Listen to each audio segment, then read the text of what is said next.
राधे राधे, हरि बोल। राधाष्टमी की आप सबको हार्दिक शुभकामनाएं। ये दिन राधा रानी जी के दिव्य जन्म की याद में मनाया जाता है और उनकी भक्ति, प्रेम और समर्पण को स्मरण किया जाता है। जितनी अद्भुत हमारी राधा रानी है, उतनी ही अद्भुत उनके जन्म की कथा भी है।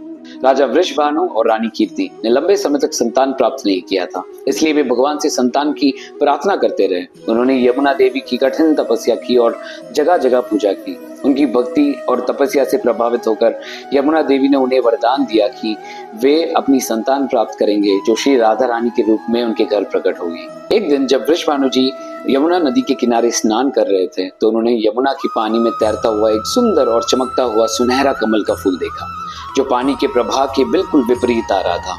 वो उस फूल को लेने के लिए पास गए। जैसे ही उन्होंने उस फूल को हाथ लगाया, वो फूल खुल गया और उसमें से एक अति सुंदर और दिव्य कन्या प्रकट हुई। ये कन्या हमारी श्री राधा रानी थी। उस कन्या को राजा वृषभानु जी ने अपनी बेटी माना और अपने घर ले आए। उस समय राधा रानी की प्रकाशमान रोशनी बरसाने में फैल गई और सभी गांव वाले और आसपास के क्षेत्र के लोग खुशी से झूम उठे।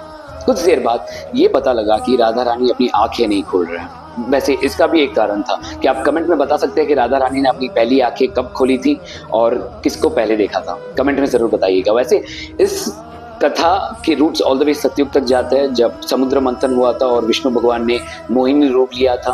अगर आप ये कथा और इन डिटेल में जानना चाहते हैं तो कमेंट में राधे राधे जरूर लिख लीजिएगा। तब तक राधे राधे, हरि बोल।